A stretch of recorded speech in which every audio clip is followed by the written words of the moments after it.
我重生成为一只幼小的北极狼，还激活一个吞噬进化系统，只要吞食血肉就能无限成长，成为整个北极食物链最顶端的狼王。不过我现在还是一只弱小的幼崽，在狼爸狼妈的保护下才得以生存。狼妈是一只4级的雌性北极狼，狼爸是一只6级的雄性北极狼，它的属性在狼群中也算是拔尖的存在，因此也是狼群的头领。我正想爬到山洞外面去看看时，就被狼妈直接扒拉回怀里。这时我才发现怀里还有一只小雌性北极狼，看样子是自己的狼妹，它正津津有味地吃着面前的奶嘴。我也靠了过去，学着狼妹一样吃起来。突然耳旁响起系统的声音：禁食北极狼母乳，进化点加0.1。这让我更加兴奋了，一边喝着母乳，一边在系统的提示声中沉沉睡去。就这样过了1个月，现在的我比狼妹大了整整好几圈，我的成长速度也让狼群惊诧不已。重生来的第3天，我就已经可以独自奔跑和跳跃，第10天的时候就已经断奶，开始进食狼爸从外界捕获的猎物，第20天的时候体型就已经远超狼妹，甚至超过了狼叔家已经半年大的堂姐，30天的时候体型已经和一头1年大的雄性北极狼差不多。现在我已经进化到3级，气血有足足300点，耐力、力量、防御和速度都是30。除此之外，每升1级系统给的10点，属性全部被我加在速度上，数值直接飙升到60。如今我的速度绝对远超同级别，甚至就连狼妈都无法跟我媲美。天上地下速度为王，有了速度，哪怕打不过也可以逃跑。就在这时，一声雄性北极狼的吼声打断了我的思绪。抬头望去，只见狼爸正在招呼成员准备出去捕猎。这种吼声几乎每天我都要听一次，因为狼爸狼妈每天都要出去狩猎。不过由于环境恶劣，再加上北极本来物种就少，他们每次出去收获都寥寥无几。至于像一些北极熊、牦牛、灰熊之类常见的大型动物，狼群又不敢去狩猎，碍于狩猎越来越困难。这一次就连以往留守山洞的狼妈也跟着站了起来。临走之时，狼妈用脑袋轻易地蹭蹭我，嘱咐我照顾好狼妹后便转身离开。狼爸也在临走时交代了一下留守的堂姐，这才放心带着狼群远去。山洞中成年的8头北极狼这次全员出动，剩下的就只有5头幼崽。除了我以外，还有一只总是喜欢独处的小孤狼最为显眼，它是狼爸狼妈出去狩猎时发现的，后来他们就收留了这头小孤狼，仅仅3个月大，就比半年大的堂姐体型相差无几，成长速度也算不慢。狼群走后，我沉思片刻，觉得自己是时候出去独自狩猎了，因为我进食的饭量越来越大，甚至比一个成年北极狼还要多。而狼爸狼妈出去捕食本来就十分辛苦，这些天更是消瘦了不少，显然是把食物都省着丢给了自己和狼妹，这让我觉得是时候分担一下责任了。再加上吞噬进化系统的存在，注定了我要出去经历战斗和厮杀的。说动就动，我通过狼嚎简单和堂姐交代了一下，堂姐嚎叫2声，想要制止我，不过我还是置若罔闻地走出山洞。北极是一片有着无尽冰雪和漫长冬季的地带，动不动就会降到零下40-50度。尽管我重生成了北极狼，出来后依旧能感受到北极冬季带来的严寒。这时耳旁响起系统冰冷的提示声：气候严寒带来伤害，气血值减1。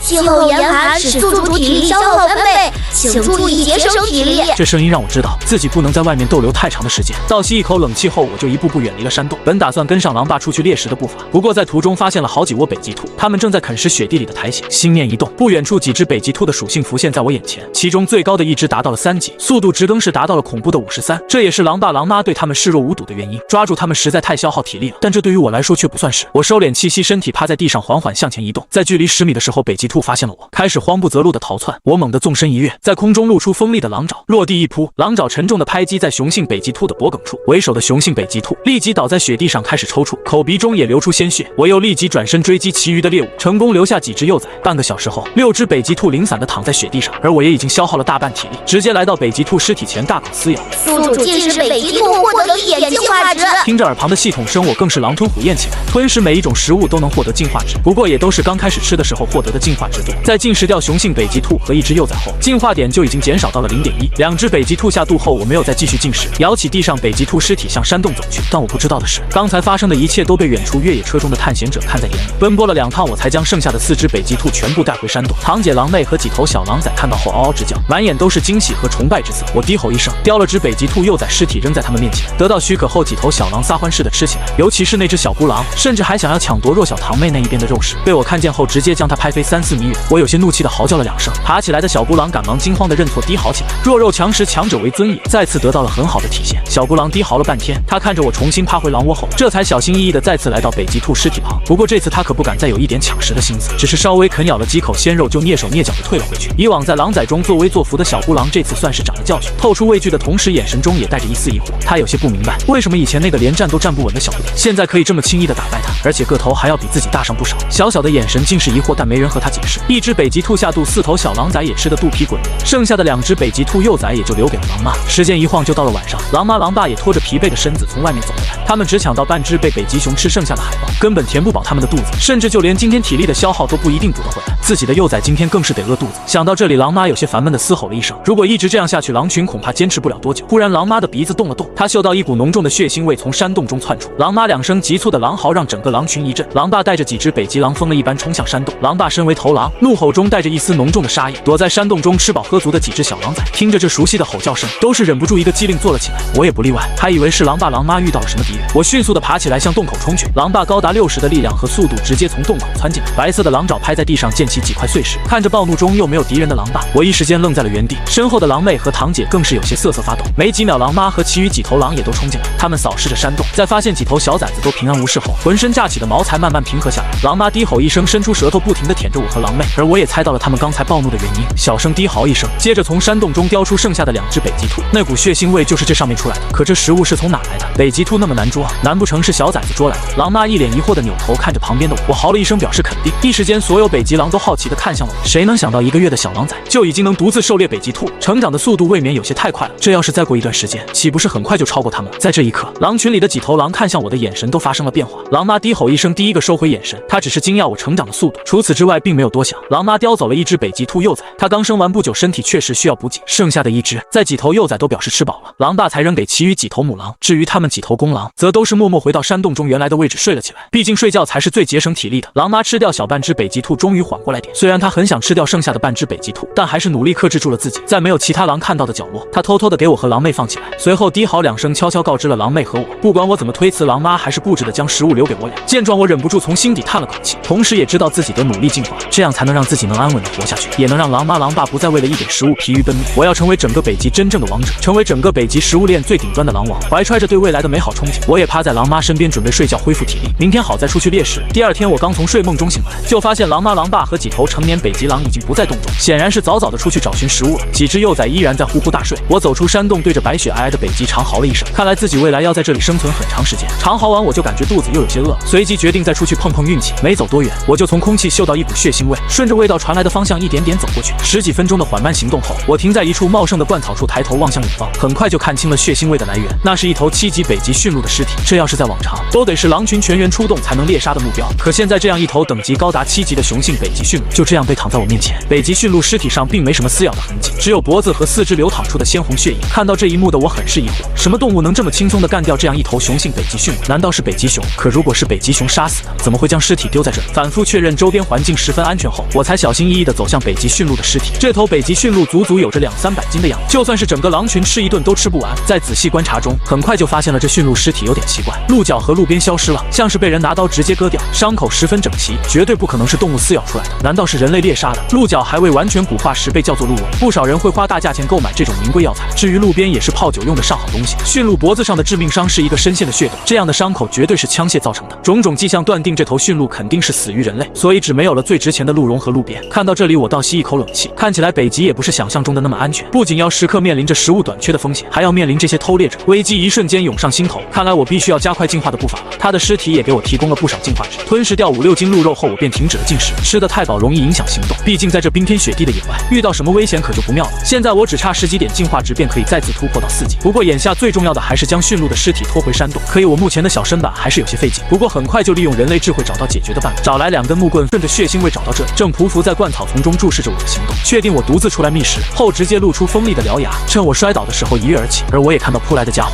它的数值面板也在我眼前浮现，这是一头4级的雌猞猁，比我还高1级的猫科猎手，速度值更是达到53点。它眼中闪烁着狩猎者应有的凶悍神情，这是想要将我一击必杀。我长嚎一声，赶忙从地上爬起，但动作终究还是有些慢了。狼躯被猞猁的前爪划开一道口子，不过也因此拉开了距离。我知道这将是重生成狼以来要面对的第一场生死厮杀。在这个广阔无垠的北极大陆，想要活下去，拼的就是谁更狠谁更强。好在我的速度比猞猁要快一些，也不是没有丝毫胜算。想到这儿，我也露出自己的獠牙，直接和猞猁扑打在一起。但猞猁的力量明显要比我强上很多，我只能嚎叫着不停后退，然后利用速度优势和猞猁进行拉锯战。每次短暂的接触便是凶悍的撕咬和扑杀。终于猞猁又找到一个机会，再次将我身上划出一道口，而我也杀红了眼，张口就朝猞猁的侧腹咬去。一块皮肉直接被撕扯下来，吞咽下肚后，眼神顿时一亮。宿主进食，猞猁获得2.5点进化值。现在我还差5点进化值就能突破到4级，也就是说还得再撕咬下2-3口皮肉。一旦突破到4级，这头猞猁根本不会是我的对手。想到这儿，我也不准备再玩什么拉锯战，随即露出獠牙，一步步走向猞猁。猞猁也被我的行为彻底激怒，怒嚎一声，直接向我扑杀而来。这次我没有闪躲，直接与他硬碰硬扑杀到一起，并扛了猞猁2次前爪击打，再次咬下一口皮肉，获得2.4点进化值。